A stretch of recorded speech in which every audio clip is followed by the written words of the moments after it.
You know her as the longest presiding judge on divorce court for more than 14 years, Marriage Boot Camp, and many other programs. A graduate of Harvard, Judge Lynn Toler is the author of My Mother's Rules, Making Marriage Work, and Dear Sonali, Letters to the Daughter I Never Had, all of which are dedicated to the proper emotion, what it is, and how to find it. Remember, under your skin is a sovereign country. Don't go passing out passports all willy-nilly to people who don't belong there. Let me help you protect your emotional borders so we can all start feeling on purpose. How y'all doing? This is Judge Lynn Toler, and welcome back to another episode of Feeling on Purpose, the podcast dedicated to the notion that under your skin is a sovereign country, so don't go handing out passports all willy-nilly to people who don't belong there. I want you to be in charge of your emotional house, and we're constructing it right now. This week's episode is about a pet peeve of my mother's that has become a pet peeve of mine. And that pet peeve is anger. I thought about this morning. I thought about this morning. I used to get angry all the time as a young lady, as a little girl, as a young lady, as a middle-aged lady, and as an older woman, less and less and less. But I used to get angry a lot. And angry has always authored some of my worst moments in life. My mother, on the other hand, who I considered to be an emotional genius, I think I've seen her angry twice in the 57 years or whatever that I knew her. And my mother's take on anger was always this: when you get mad, you lose. And she was right about that. And she was saying, you always have to look at it that way. If somebody else angers you, you have already lost.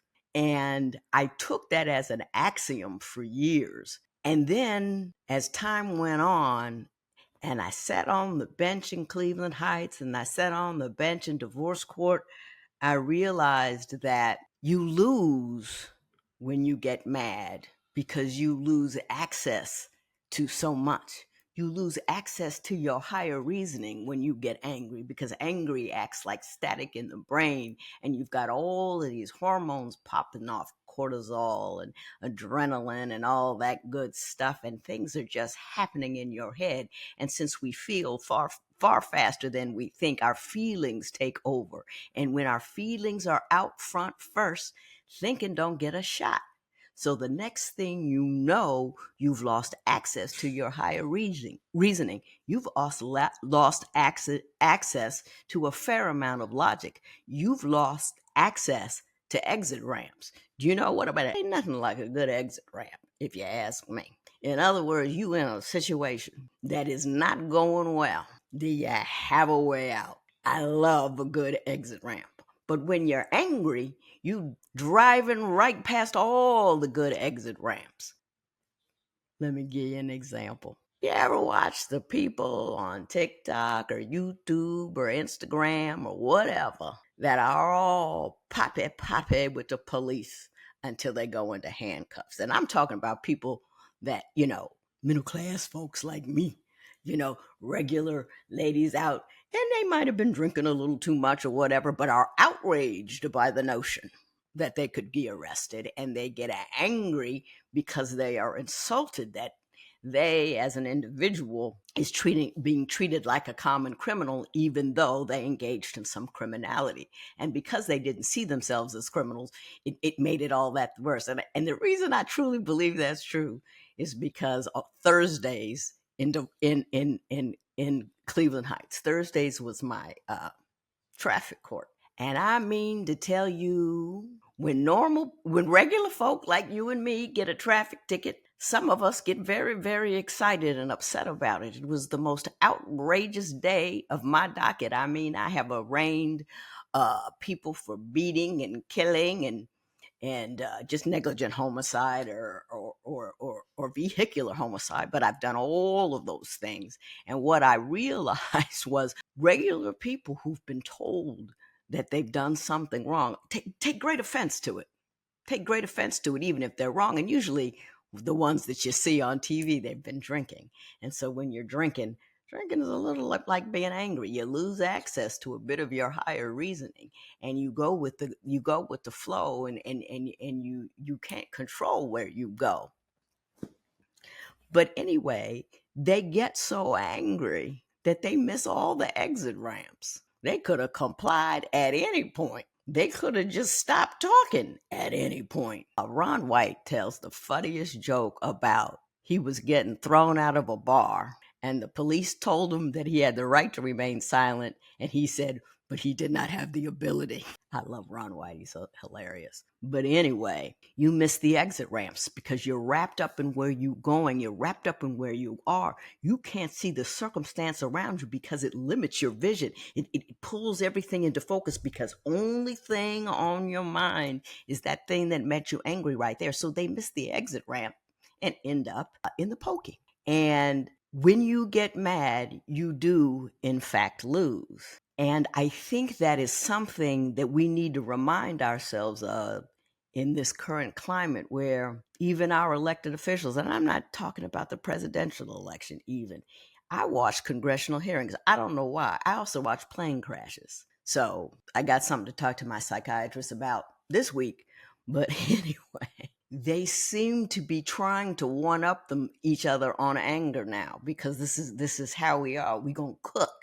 I saw a young lady talking about, let me cook, let me cook, let me cook. You feel powerful when you cook. You got all those words and all that angst and all that energy behind those words, and you're feeling quite dramatically about whatever you're talking about because you are angry. And so they say, let me cook, like I am in control. I am in power. Now I'm going to tell you not my favorite phrase in the Bible, but one of them. I just love this one. I have to read them because, there's so many different Bibles and everything, and it's Proverbs 25:28. And it says, anger is like a city broken into and left without walls. Do you hear that? Anger is like a city broken into and left without walls. It makes you vulnerable. It doesn't make you stronger. It makes you vulnerable. Now, it might make you harder to deal with in the current circumstance. It might give you the power to punch a little more potently or run a little more quickly, but it does not empower you with greater reasoning ability. Anger is often an able imposter. Mostly it is no more than fear or frustration, all dressed up in military garb, impersonating power. It's not real power. The cop in that situation had real power. The ladies that are angry, Susie or Tanya or Taniqua, intoxicated, was angry and thought that they were powerful in that moment by using their words in a manner that got them arrested. But they had lost power in that moment. They were frustrated. They were fearful. And they allowed that to tell them what to do. And they felt powerful in the moment till they hear the clink of the handcuffs that come for you eventually. So the question that we all have to ask ourselves is, how often do I get angry? What do I get angry about? Is my anger enabling me to do something? But now sometimes you got to be angry, sometimes angry is helpful. Let me try to think of something. My brain is not helping me right now. My dog. I had to get angry with my dog so I could lift it up and put it somewhere because I had to take it to the vet because it had done something. And upset was helpful in that moment. But I already had plans about what I was due. So a little bit of, and then it wasn't really anger. It was pretty much anxiousness and upset and distress. But it's, a lot of those are the same chemicals. But sometimes, somebody hits my kid or a little kid or something, I might get angry and jump in and fight. And that's where anger helps you. But that's rarely the circumstances when we pull out our anger. And if we are prone to anger, our anger runs us, not the other way around. One of my favorite Tolerisms, and I have a lot of Tolerisms around anger, is that, and I got to look it up now. No, well, let me look it up. That if just about everything offends you, anybody can own you. I mean, think about it. there is this thing, a bit of virtue signaling going on where everybody is, how could you laugh at that? It's not funny. Do you know? Do you know? And, everybody's looking to get outraged. Somebody takes a sentence and then people just keep moving on it and moving on it and talking about it and talking about it and talking about it as if these small things upset me because I am such great moral character, like the princess and well, anyway, upset me. But the thing is, if you are offended by everybody else's failure, weakness, not quite rightness, stuff you don't know about them, but you've judged them incorrectly. If you're angry, you just don't have access to understanding the thing with which you are angry. And if you can't understand that, and you might think you do, your fear will tell you, fear of them, their otherness, their lack of submission will let you think that they are a real threat to you and are appropriate targets of your anger. But you don't really know, because anger has taken your ability to understand nuance, to reflect, to really, you can't even listen well when you're angry. You can't hear, and what you hear isn't quite correct because it has to come through all that static, all of that hoopla that is happening in your brain. So while it feels powerful in the moment to express your anger like that, you always have to be in a position to use your second set of eyes. We talked about this before. I have a second set of eyes that my mother had took decades delivering to me, that allows me to step away from myself more often than I otherwise would be able to, and assess what I'm doing from a more objective perspective. And I want you to have your second set of eyes. And the second set of eyes are so incredibly important when you're dealing with anger, because anger hops on you so quickly. Anger is often a response to fear. What did he do? That fear, and your body releases all of these chemicals that tell you, you got to fight and you got to carry on, you got to do this and do that. And yes, if a dog comes in the room, you got to run, or you got to deal with it if it's trying to hurt you. But you don't know. We often get angry or feel insulted or fearful from comments that are about insult, or just, you're not like me and you want things not like me, or whatever it is. We're so categorical these days. Have we not built ourselves some sad little silos where everybody, in concentric circles that are smaller and smaller, you have to like this much in this way, and you have to hate that much in that way in order for you to be one of us. And if you don't hate all the things to the extent I hate them, the way I hate them, and why I hate them, and if you express anything that is not completely in line with how I feel about it, I will other you as well. And we end up in smaller and smaller and smaller and smaller silos. And I know it sounds like we feel more brave and strong in a group, and that's true. It has benefits, but there are also problems with grouping up. And I know everybody's talking about, first of all, I don't want to talk about nobody else's religion because I don't want nobody talking about mine. I ain't in it, but I will speak on it historically. It always sounds good at a point. For instance, there are those who say they want this to be a Christian nation, and that the separation of church and state was just mentioned in a letter, and it's not necessarily in the Constitution. However, the Constitution says in the First Amendment that the government ain't going to get into religion in no way, shape, or form. And in order to be a Christian nation, you have to be dictating what the religion of the country is. But when you remember it, why did they do that? Ask yourself, why did they come over here and do the First Amendment? Why did they come over here at all? Because they were running from religious oppression elsewhere in England. But they weren't running from the Sunnis or the Shia. They weren't running from Jews. They were running from other Christians. You know what I mean? We're all Christian does not solve the problem. It didn't solve the problem with them. They had all of that. You're going to be a Protestant or a Catholic. It was all one religion first. So it's splintered just like the Sunnis and the Shiites splintered, Anyway, don't get me started.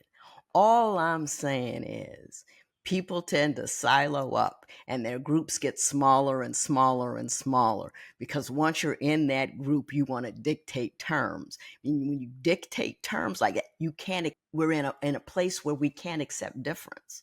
I want to be in a room with you, be unlike you, and it not bother me or you. You know what I mean? But anyway, back to the topic at hand, which is anger. With every temper tantrum we hurl, with every epithet we hurl, with every temper tantrum we have, we teach our children how to feel. Now, when you look at all the rage bait and everything that's going on, when you look at your own life, you have to ask yourself before you conduct business, if my 5-year-old were doing it, would I tell them it's a good thing? My mother told me that once. And it just, right there, because I could get horribly angry and to be a mean person. My sister told me one time, I asked her one Christmas why she never hung out with me. One, because I was boring and I didn't want to go anywhere, and that was part of the problem. But she also said, because you were mean. And I was mean. And I was mean because I was angry, and I was angry because I was afraid. And fear, you respond to it with that anger.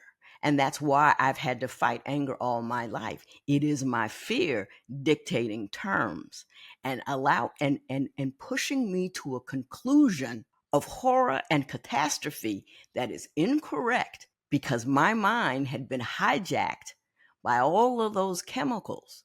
And it's happening more and more and more. I saw it from the bench in Cleveland Heights. You see it online. What was it in Kentucky? 2 friends, a judge and a sheriff. Sheriff shoots him in his chambers. They were going to lunch, but they got in an argument about something, and he had a gun on him. He got mad and he got shot. And everybody wants to say we're searching for motive. We're searching for motive. Often, and we do need to search for motive. We always do, because we can't fix what we don't know, what we don't understand and don't acknowledge.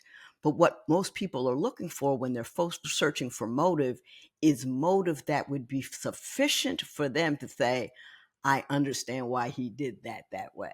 You want to say, oh, it's mental health, it's mental illness. You don't have to be mentally ill to do some crazy stuff. You don't have to have a diagnosis. You don't have to have a flag in the DSM-5 in order to have an emotionality that does not conduct business well with regard to what you're doing, what you're seeing, or what you're saying. So my thing is, we either talk about rights and responsibilities, and we talk about mental health like, get diagnosed. Mental health is real. There's problems, but everybody has a mental health moment at some time and in some places. And it's not necessarily because it's just because you're angry. And we teach our children how to be angry, when to be angry, and with whom to be angry. And so you have to ask yourself, in every circumstance in which you could get angry, whether your children are there or not, or whether or not you have children, is my anger something that is this anger something I would ask my 5-year-old not to entertain? Now, that's a difficult thing to do because anger jumps on you so quickly. So in order to deal with anything that jumps on you so quickly, you have to have plans before anything happens at all. The time to decide to not get angry about something is before anything at all happens. It's right first thing in the morning when you talk to yourself about who you are and where you are. Like the weather report. I give a weather report every morning. How you feeling, Toler? You're a moody chick. Did you have a bad night last night? Did you sleep enough? Are you worried about something? Let's figure out what it is. I had a worry book, which is another thing, but I would list what I was worried about because it was just so taxing, It was just so taxing to worry. I had to chase all of the fears in my head because I always believed that each and everything that I was worried about will necessarily end me, which is silly and ridiculous. But you stay angry a lot when you're afraid a lot because you're always under threat and you're always like soaking in the soup of hormones designed to agitate you and engage in behavior. So you just got to watch that. But so you have to have a way to intercept your anger. Talked about it before. I used to intercept it with deeds. You know, I'd have to stop if I'm getting. My mother had a go phrase for me. Let me tell you something. If I ever hear you say, "Let me tell you something," step back and then watch me step back, because that means I'm angry and I'm about to say something that I'm probably going to have to apologize for. And I would rather just not get angry. So you have to intercept your anger. So you have to. A way to intercept your anger is to know what your triggers are. I hate that word trigger, but anyway, to know what the things that usually make you mad are. Triggers are, to me, a trigger is a real thing. You pull it and a bullet comes out. Emotional triggers, they're real. I'm sure there are things that trigger me emotionally, but I like to say that I have to have 1,000,000 pounds of pressure on my trigger. I want to have a trigger that needs 1,000,000 pounds of pressure to pull, because that means the world has less control over me, because you ain't pulling your triggers. The world is pulling that trigger. And if you only need a half a pound of pressure, I don't know how much is a lot of pounds of pressure, because I don't know nothing about nothing. But if you can go off with very limited pounds of pressure, then the world is running you. You're not running your world. And you don't want that, because everybody out there doing things and angry and upset. So if you know how, you know when it's going to show up, what it looks like, where it usually shows up, and then what is it you do when you get to the angry place. A lot of us fail to make sure that we know where the mad is supposed to go. My boss can make me angry, but since I can't holler at him or her and go home and fuss at my husband about something that he should have done, but really wasn't worth a full fuss. You don't want to take boss mad home or wife angry to work. Even when we're angry, we're not foolish. My mom used this cop friend, and he was huge, like 6'7", just huge. And he would walk into circumstances and he'd grab somebody and that dude would stop swinging. And he said, "Oh man, why you were trying to wail on her like that?" He said, I couldn't help myself. He said, "Well, you helped yourself when I came in the room. You stopped." You know, we know who we can't go all the way angry with. If there's a man coming in this house with a gun and 3 men with a gun, I'm not going to come in. "What are you doing in my house?" I'm going to run. I'm going to, do something. The dogs are chewing on them while I'm out the window. But you usually get mad at the nearest person or the easiest target, because even though you're mad, your body don't want to die, and your mind knows that. So you got to make sure you know where the mad is supposed to go. And misplaced anger allows us to take out our upset on any and everybody. It authors an unmanaged response to everyday emotional triggers. You know what I mean? And it can become a habit. People can get in the habit of being angry, and even after the thing that angered them is no longer there, or no longer they're in the habit of feeling upset. And when you're in the habit of feeling upset, when there's nothing to be upset about, your mind finds something to be upset about. Let me tell you what I do. I just discovered this today, and I'm tickled. One, because I usually don't have many epiphanies. I have epiphanies because I'm one of these people that just, I'm pedantic. I don't storm cities. I guerrilla fight house to house. But anyway, why was I telling you that?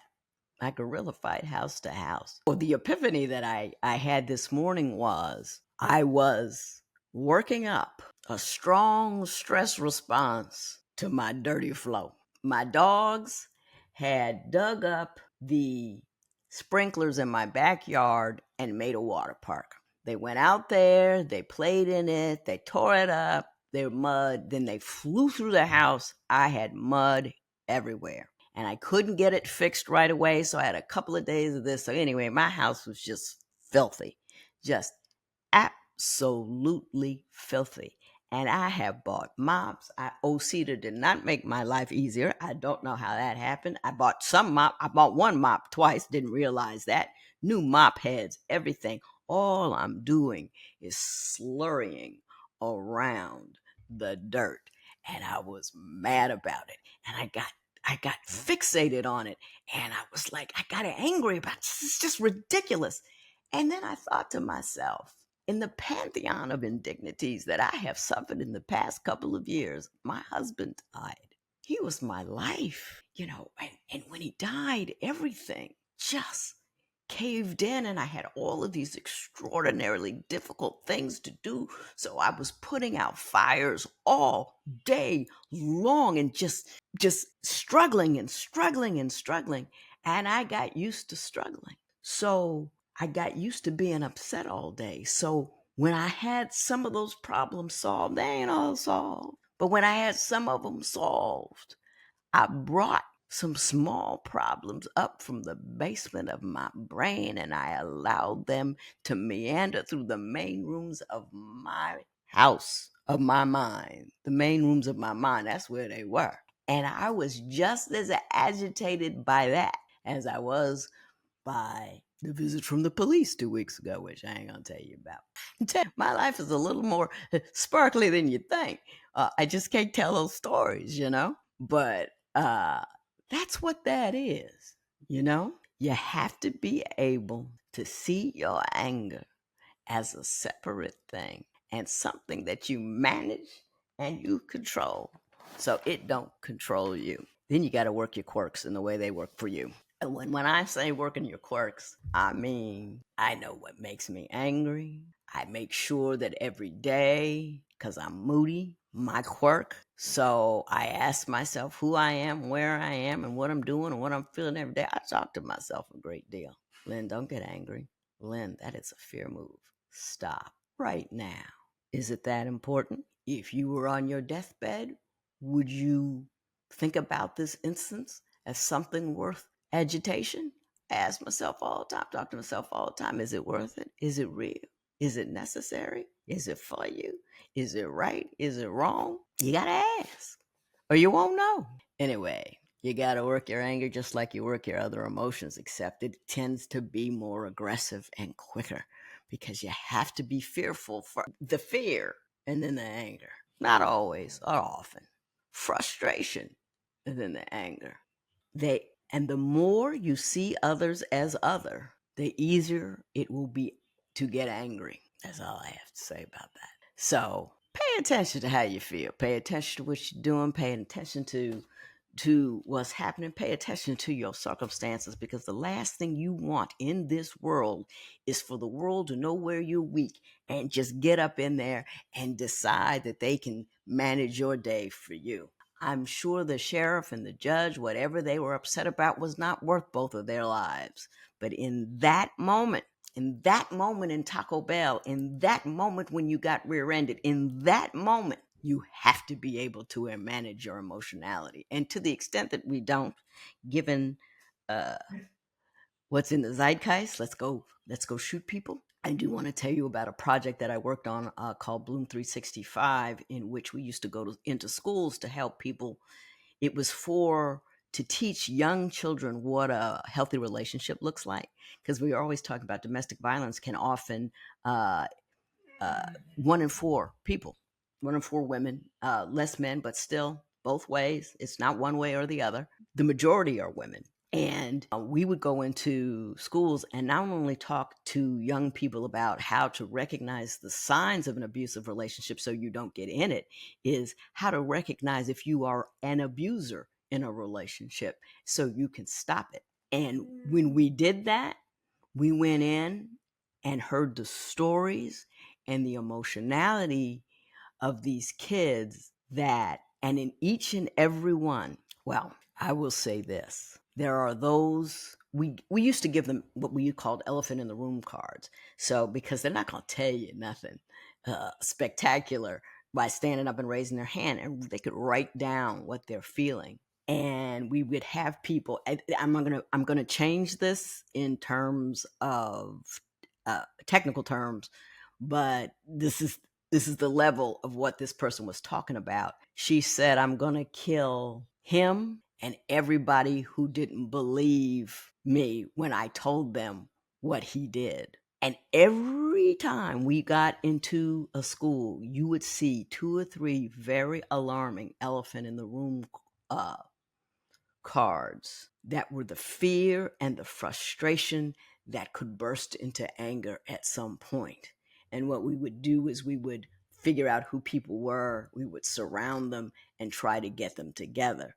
But, an ounce of prevention is worth a pound of cure. And when you're angry, we teach our children when and how and what to be angry about. If we don't manage how we feel will manage us. And we have got to act like all of the rages and the horror that is happening is something that we have the ability to affect simply by existing in the world in a less emotionally unmanaged way.